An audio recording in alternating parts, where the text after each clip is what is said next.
Bienvenue à tous et merci d'être connectés sur notre chaîne Évangile en Images TV. Pour ce numéro, direction Canada, dans la ville de Longueuil, Saint-Hubert, avec le pasteur Paty Bitafou, marié père de 3 enfants, pasteur au sein de l'église des Messagers. A tout de suite. Non. Bonjour pasteur Paty, comment allez-vous?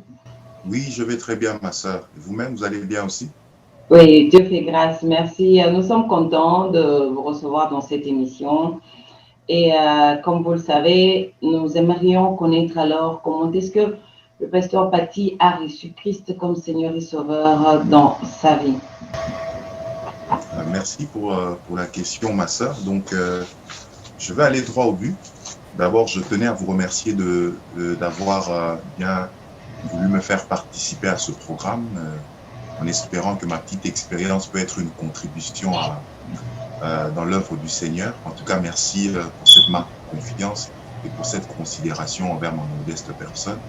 Donc, s'il faut que je m'exprime en ce qui concerne mon parcours ou ma rencontre avec le Seigneur, je dirais que j'ai connu une expérience avec le Seigneur quand même assez tôt.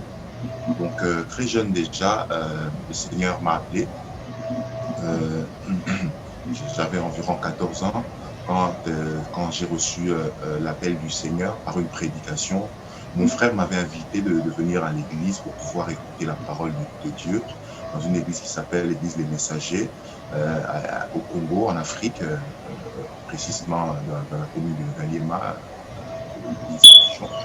On a apporté la parole de Dieu ce jour-là et le message m'avait vraiment touché. C'était un message que je n'oublierai jamais.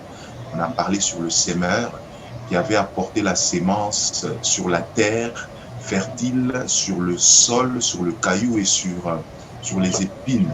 Et certaines sémences avaient été brûlées par le soleil, d'autres avaient été picotées par les oiseaux. Et le message, la question était, la parole qui t'est apportée aujourd'hui, quelle est la place que ça va prendre dans ton cœur? Tout enfant que j'étais, ce jour-là, je me suis rendu compte que j'avais besoin de Dieu dans ma vie. Et c'était ça la première expérience avec ma rencontre avec Dieu. Il y a d'autres choses, d'autres informations, d'autres parcours que je peux relater si vous voulez. Et comme on le dit toujours, que le Seigneur nous a pris de quelque part, pasteur Paty était quelqu'un qui aimait vraiment la musique et c'était Michael Jackson, vous l'avez dit. Bah, écoutez, j'étais enfant, c'est vrai que tout enfant est influencé par l'environnement dans lequel il se retrouve. Donc moi, j'avais des frères, j'avais des sœurs dans ma famille qui aimaient bien la musique pop, la musique de Michael Jackson, ainsi que toutes ces musiques américaines, congolaises aussi. J'étais très attaché à ça. C'était vraiment mon point focal la vie que je menais, c'était vraiment ça, j'aimais ça. Mais avec le temps, quand j'ai écouté la parole du Seigneur, j'ai commencé à comprendre que cette musique ne correspondait pas avec la foi chrétienne et qu'un enfant de Dieu devait choisir ce qu'il écoute. Un enfant de Dieu ne devait pas faire le mélange. Un enfant de Dieu ne devait pas vivre dans la duplicité. C'est ainsi que j'ai fait le choix d'abandonner. Je me rappelle même cette expérience d'avoir brûlé ou d'avoir cassé les cassettes. À l'époque, c'était des cassettes que tu connais, les cassettes avec film, tout ça. J'ai détruit certaines cassettes pour manifester mon rejet de toutes ces choses par rapport à ma vie. Voilà. Un moment de difficulté arrive comme ça dans votre vie, plusieurs problèmes, du coup, vous décidez d'abandonner le Seigneur. Ma sœur, tu sais, c'est parmi les expériences les plus difficiles de ma vie. À un moment, j'ai eu à regretter, mais je me suis rendu compte que c'est Dieu qui l'avait permis, parce que vous savez, dans le parcours d'un homme, Dieu peut te faire avancer en recul. Il ne faut jamais oublier ça. Vous savez, dans la vie de Joseph, les gens ont vu Joseph aller en prison, les gens ont vu Joseph être vendu, les gens ont vu Joseph être jeté dans un puits. Les analystes, ceux qui observent, vous diront certainement que Joseph avait des liens, certainement que Joseph avait des blocages. Mais en réalité, dans le langage, dans l'œil spirituel, Joseph était en train d'avancer vers sa destinée.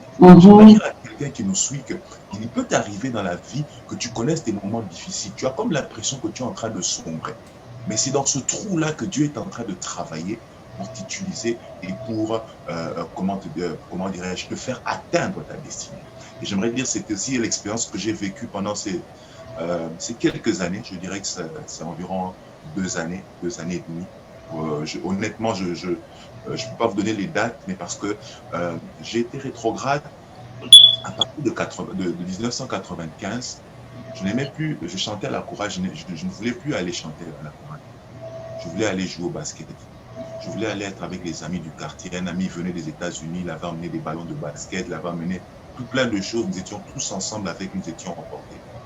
Et j'ai commencé à me détacher des choses de Dieu. Je trouvais ça fade, je trouvais ça. Surtout que je devenais adolescent, j'étais dans l'adolescence. Et cela m'a, comment dirais-je, cela m'a poussé à pouvoir m'éloigner de Dieu. C'était un piège de l'ennemi qui m'a entraîné dans toutes sortes de choses. Après cet abandon, ce recul-là dans les choses de Dieu, je me suis versé dans toutes sortes de choses. J'ai commencé, mes amis m'ont appris à prendre l'alcool. Ils m'ont dit que non, ça faisait cool. Un jeune devait prendre quand même de la bière. Un jeune devait prendre une petite cigarette pour fumer, pour frimer. Un jeune devait trouver des copines pour pouvoir être à la page, pour pouvoir être à la mode. C'est tout en étant serviteur de Dieu, tout en ayant connu l'expérience de Dieu. J'ai été convaincu, j'ai été séduit par rapport à ces choses. Et je me suis retrouvé les 2 pieds dedans. Ma sœur, je te dis les 2 pieds dedans. Buveur, fumeur. Je n'étais pas vraiment un coureur de jus. Mais je peux dire que quand j'ai connu le Seigneur, j'étais chaste. Mais à cause de cette expérience, j'ai perdu ma chasteté. J'ai perdu ma chasteté, j'ai perdu ma pureté physique par rapport à cette expérience-là. Et ce sont des moments difficiles où j'avais quelques problèmes au niveau de la famille. Vous savez, la vie chrétienne dépend aussi de l'environnement dans lequel on évolue. Il y avait des moments difficiles en famille et ça avait affecté ma vie émotionnelle. La crise qu'il y avait entre mes 2 parents, il y avait tout ça qui avait fait que je me suis dit, si Dieu existe, pourquoi est-ce que Dieu peut permettre ces choses? Alors autant mieux que j'aille faire ma vie de ma manière. De mon côté. C'est ainsi que j'ai reculé, je me suis versé dans ces choses. Les amis m'ont dit que c'était cool, les amis m'ont dit que ça faisait brancher, mais en réalité, il n'y avait pas de joie dans tout ça. Vraiment. Et comment est-ce que vous êtes arrivé à vous en sortir? C'était facile? Je dirais que, honnêtement, je pensais et je savais que je devais que ma place n'était pas là. J'étais conscient que ma place n'était pas là et que je devais me relever la tête. Mais je n'avais pas la force, je n'avais pas les moyens. La Bible dit que c'est Dieu qui met en nous le vouloir et le faire. Vous savez, il y a des choses, on peut prétendre pouvoir les atteindre par notre propre volonté. Mais en réalité, si Dieu ne t'aide pas, si le Saint-Esprit ne vient pas à ton aide, il est pratiquement difficile, je dirais même impossible, de pouvoir s'en sortir. C'est Dieu qui convainc du péché et c'est Dieu qui relève. Je le répète encore, la vie de sanctification sans l'aide du Saint-Esprit, sans l'aide de Dieu, c'est impossible. C'est comme si tu prends un poisson, tu le sors de l'eau et tu veux qu'il vive sur la terre. C'est impossible, le poisson va mourir. Parce que la nature du poisson, c'est dans l'eau. La nature de l'homme, c'est le péché. Même un enfant qui est né aujourd'hui, dans sa nature, il a la nature adamique. Et il faut que Christ fasse l'œuvre de la régénération pour que cet enfant comprenne que son ancienne vie doit passer pour qu'il y ait une nouvelle vie. Et c'est ainsi que, comme je dis, malgré cette vie de péché, je cherchais à m'en sortir pour répondre à ta question, ma sœur. Mais malheureusement, je n'en avais ni la force ni la capacité. Et c'est alors qu'un jour, je me rappelle, ça devait être un vendredi 98, je suis allé voir Bob chez lui à la maison. Et mon Bob, c'était un ami, on devait chiller, on devait boire, on devait fumer, on devait parler. Je suis arrivé chez Bob, pas de cigarette, pas de boisson sur la table. J'ai dit, Bob, mais qu'est-ce qui se passe? Qu'est-ce qui se passe? Bob me dit, non, écoute, moi, je suis devenu serviteur de Dieu. Tiens! J'ai dit, Bob, mais qu'est-ce que t'as reçu un grand coup sur la tête ou quoi? Il me dit, non, j'ai décidé de donner ma vie à Jésus. J'ai dit, Bob, écoute, ces choses-là, moi, je les connais. Avant toi-même, j'ai entendu parler de ces histoires de Jésus-là. Fais attention, Bob. Hein? Tu risques de déprimer pour rien. Je crois que tu es stressé. Écoute, je vais t'offrir une bonne bouteille et puis tu vas. Il m'a dit non, non, non, je ne prends pas de bouteille. Ah, ça devenait sérieux. Tu ne vas pas prendre la fumée? Non, je ne vais pas fumer. Ah, ça devient sérieux. Bon, on va commencer à me parler de Dieu. Bati, ce que nous sommes, c'est la grâce de Dieu. Regarde ta vie. Tu as terminé tes études humanitaires. Bientôt, tu seras à l'université. Regarde ce qui se passe. Dieu doit t'accompagner. La Bible dit ceci. J'ai senti comme s'il y avait un rideau qui était retiré de ma vie. La Bible dit dans Corinthiens, si les gens périssent, c'est parce qu'ils ne voient pas la splendeur de Dieu à cause du voile qui est placé au-devant d'eux. Vous devez savoir que ceux qui vivent dans le monde vivent comme dans un voile qui ferme leurs yeux pour voir la gloire de Dieu. Et pour l'œuvre de l'évangélisation, avant d'évangéliser quelqu'un, tu dois prier pour que Dieu ôte le voile de sa vie. Et c'est alors que son intelligence s'est révélée. C'est ce qui s'est passé en un instant. Mais je ne l'ai pas avoué à Bob. Je ne l'ai même pas dit que j'étais touché. Je ne lui ai même pas dit que je devais changer. Mais quand j'ai quitté ce lieu, j'étais bouleversé. Je me rappelle, j'ai pris un taxi. Je rentrais chez moi.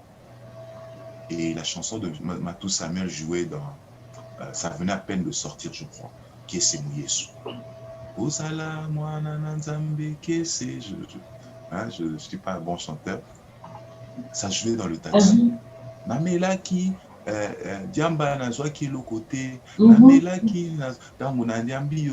J'entendais cette chanson et les larmes coulaient de mes yeux dans ce taxi-là. Les larmes coulaient. J'ai pleuré toute la nuit. Le lendemain matin, je suis allé à l'église. Là où je priais autrefois, j'ai dit, écoutez, je reviens. Ce que j'ai aimé, c'est qu'ils m'ont accueilli. Il y avait même une retraite qui était organisée à l'église. Ils m'ont dit, écoute, comme tu es revenu, rentre à la retraite. Je suis rentré à la retraite. On a prié pour moi. J'ai pleuré, je me suis réengagé et j'ai pris le chemin de Dieu jusqu'au jour. Donc c'est un peu ça ma petite expérience.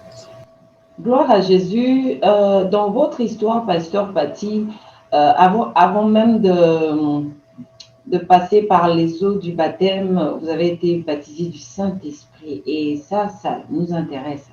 Comment est-ce possible? Est-ce qu'on peut être baptisé du Saint-Esprit bien avant de passer par de l'eau? Le baptême est un serment. La Bible dit dans Actes chapitre 2, verset 38, je vais lire rapidement, je sais qu'on n'est pas à l'église, mais permettez-moi, j'avais quand même prévu une petite vie. La Bible dit ceci dans Actes 2, 28, je lis au nom du Seigneur, Actes 2, 38 plutôt, la Bible dit, Pierre leur dit, repentez-vous et que chacun de vous soit baptisé au nom de Jésus-Christ pour le pardon de vos péchés et vous recevrez le don du Saint-Esprit. Lorsque Pierre est en train de parler, il est en train d'expliciter l'ordre des baptêmes.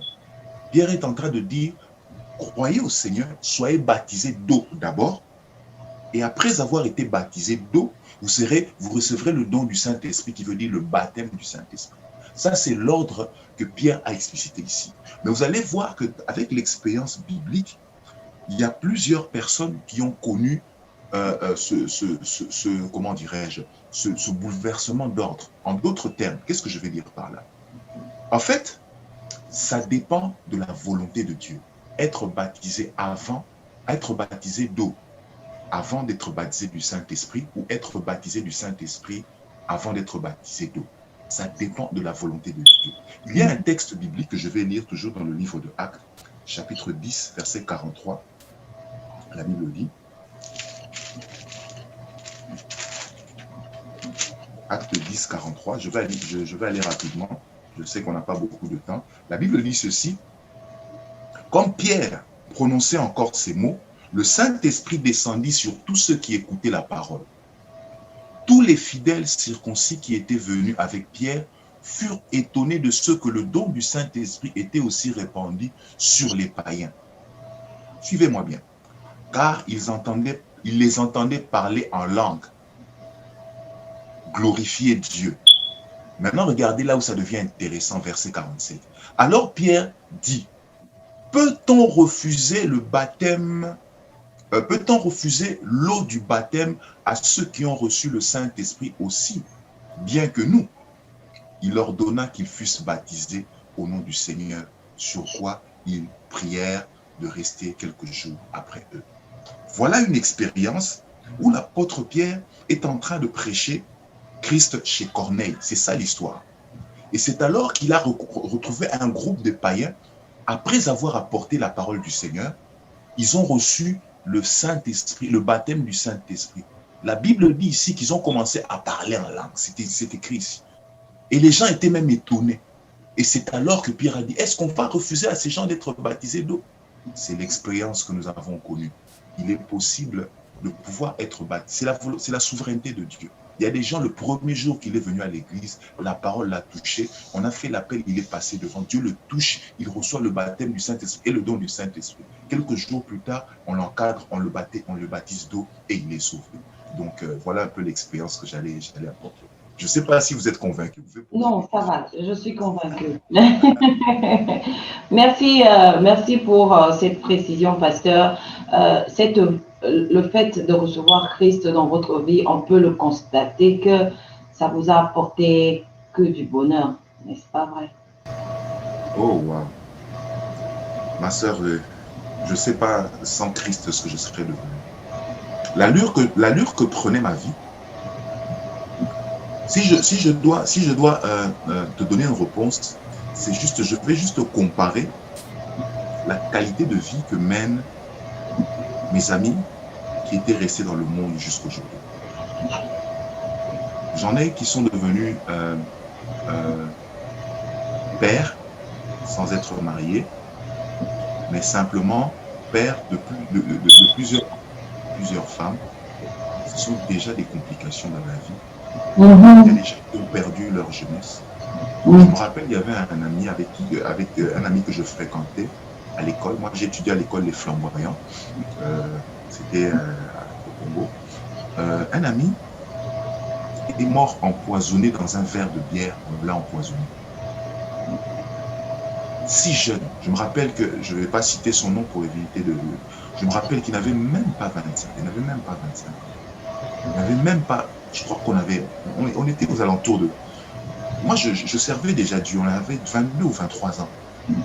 À fleur d'âge. Il est mort empoisonné dans un verre de bière. Vous ne pouvez pas imaginer ça. Et c'est ainsi que je dis que le Seigneur m'a sauvé et je suis reconnaissant. La première des choses, je reconnais que le Seigneur m'a donné la vie. Le Seigneur m'a donné une certaine valeur. J'ai des enfants spirituels que j'encadre, je sers. J'ai donné un sens à ma vie. J'ai pu terminer mes études à l'université. Je pense que c'est vraiment beaucoup aussi grâce à cette vie de prière qui m'a stabilisé. J'ai terminé en droit. J'ai prêté serment comme avocat. J'ai commencé à travailler. Et j'ai 13 ans d'expérience dans le barreau. J'ai rencontré ma femme dans un cybercafé. Peut-être qu'un jour on en parlera. J'ai rencontré ma femme dans un cybercafé. Que nous saluons en passant. Merci, je ne manquerai pas. J'aimerais partager une petite expérience sur mon mariage. Ce n'était pas à l'ordre du jour, mais tu me permets de le dire quand même? Vu le temps. Oui, vous pouvez alors. Oui, ok. Servant Dieu, chrétien, mais j'ai eu beaucoup de difficultés à me marier. J'ai eu beaucoup de difficultés à fonder le foyer. J'ai changé de fiancé 2 fois. Il faut que je dise ça aux jeunes. J'ai changé de fiancé 2 fois. J'ai commencé à tâtonner. Je savais que je venais d'une famille polygame et que cette influence-là allait me suivre. C'est alors que j'ai commencé à prier, à demander la grâce de Dieu. Et Dieu m'a fait grâce de pouvoir me stabiliser. Aujourd'hui, je suis à 11e année de mariage. Wow. Et je pense que c'est une grâce par rapport à ce que j'ai vécu. Et sans Jésus, je ne serais rien. Toi qui m'écoutes, j'aimerais te dire que ta vie a de la valeur en Christ. Que ta vie a de la valeur si tu marches avec Dieu. Il est écrit dans Psaume 60, verset 14, « Avec Dieu, nous ferons des exploits et il écrasera nos ennemis. » Que Dieu vous bénisse. Amen, amen. Merci beaucoup. Nous avons compris que le Seigneur a fait beaucoup de choses. Est-ce qu'il y a ces choses que le pasteur Paty regrette de son passé? ah, si je pouvais encore faire telle ou autre chose. Il y en a. Je ne regrette pas d'avoir choisi la voie du Seigneur. J'ai eu de la peine à un moment à pouvoir dire que j'ai passé 3 années de gâchis de ma vie. Mais j'ai réalisé que c'était dans le plan de Dieu et Dieu l'a permis. Parce que même à l'église, tu peux te perdre, tu peux mourir. Quelqu'un peut te faire du mal, même dans l'œuvre de Dieu, et ça te perd à jamais. Mais le Seigneur peut te décider de te mettre un moment à l'écart pour pouvoir t'aider. Donc en réalité, je ne regrette pas. Je ne regrette pas. Je suis dans le plan de Dieu et tous mes choix portent leurs fruits aujourd'hui grâce à l'aide du Saint-Esprit qui m'oriente. Donc si vraiment il faut que je te parle de regret, je n'ai pas de regret d'avoir épousé ma femme. Je n'ai pas de regret d'avoir choisi la voie du Christ. Je n'ai pas de regret de m'être engagé dans le ministère. Donc au contraire, j'ai tout à remercier Dieu par rapport à tout ça. Gloire à Jésus. Pasteur Paty, il y a une jeune sœur qui est en train de vous suivre, qui se condamne. Le fait peut-être, une fois dans sa vie, s'est rétrogradé, n'a plus cette force de revenir à Christ. Un mot à eux et s'il vous plaît, si vous pouvez les inviter à se donner à Jésus. Dieu n'a pas besoin des hommes parfaits. Dieu a besoin des hommes disponibles. Et j'aimerais dire à quelqu'un qu'un échec dans ta vie n'est pas l'échec de toute ta vie. Il est possible de pouvoir se relever. Il est possible de pouvoir repartir sur des bonnes bases. J'aimerais dire à quelqu'un qui écoute ce message aujourd'hui, souviens-toi de tomber. Relève-toi. Dieu a besoin de toi. La famille de Dieu est à tes côtés. La Bible dit, si vous confessez vos péchés dans votre bouche, il est juste fidèle, honnête pour vous pardonner. Ne regarde pas tes fautes, ne regarde pas tes erreurs de passé, mais prends le bon choix, prends la bonne décision pour pouvoir suivre les voies du Seigneur. J'étais bref. Hein? Voilà. Merci beaucoup. Oui, merci beaucoup, Pasteur Paty. Je crois qu'on est dans le bon. Merci de votre disponibilité. Que le Seigneur vous bénisse abondamment. Merci. Je te remercie, ma sœur, pour, comme je le disais au départ, pour cette œuvre. Moi, je vais prier pour cette émission, si tu le permets. Bien sûr. Le Seigneur accorde un vent nouveau dans cette émission. Amen. Le Seigneur vous donne des inspirations. Amen. Le Seigneur ouvre encore d'autres dimensions. Vous me permettez de le faire? Oui, merci. Nous vous permettons. Seigneur Saint-Esprit, je te dis merci. Merci pour ce couple qui a décidé de te servir autrement. Ils ont décidé de te servir dans les médias sociaux pour propager ta parole, Seigneur. Seigneur, s'il te plaît, je prie pour ce programme. Je prie que ce programme soit impacté par le Saint-Esprit, que ce programme soit visité, Seigneur notre Dieu. Que des finances, que des moyens leur soient accordés pour exceller encore davantage dans ce programme. Afin que, Seigneur notre Dieu, qu'on entende parler de cette émission. Lorsque tu les élèveras, Seigneur, ça ne sera pas pour leur gloire, ça ne sera pas pour se battre la poitrine, mais ça sera pour te donner gloire, Seigneur. Au nom de Jésus, Père éternel. Saint-Esprit, esprit d'inspiration. Saint-Esprit, esprit d'excellence. Emmène tes enfants vers l'excellence. Emmène tes enfants vers la grandeur et vers les hauteurs. Au nom puissant de Jésus. Donne les moyens, élève la percée au nom puissant de Jésus. Et pour terminer, Seigneur, je prie pour tous les auditeurs, pour tous ceux qui nous suivent, pour tous ceux qui auront à suivre cette émission, même après des années, même après des jours et des mois. Souviens-toi d'eux, que ceux qui sont malades soient guéris, que ceux qui ont des problèmes trouvent la solution, que ceux qui sont tombés se relèvent, que ceux qui n'ont pas donné leur vie à Jésus, Seigneur, s'il te plaît, aide-les à donner leur vie à Jésus. Bénis encore cette journée, que la grâce du Seigneur soit avec nous. Dans le nom de Jésus, nous t'avons ainsi prié. Amen. Amen. Merci beaucoup, pasteur. Au revoir, comme ça, à la prochaine. Merci beaucoup, ma sœur. Je te souhaite une très belle journée dans votre couple et que le Seigneur bénisse encore votre émission. À très bientôt, Évangile en image. Bye bye.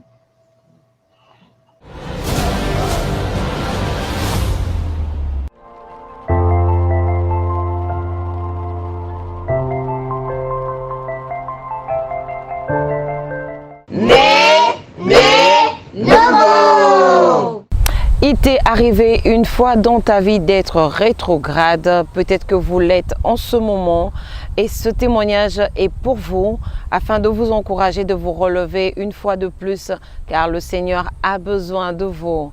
Merci à vous tous de nous avoir suivis. Vous qui avez un nouveau témoignage à nous partager, laissez-nous un message sur Messenger de notre page Facebook et nous entrerons en contact avec vous. Merci et surtout, n'oubliez pas de vous abonner. Bye bye.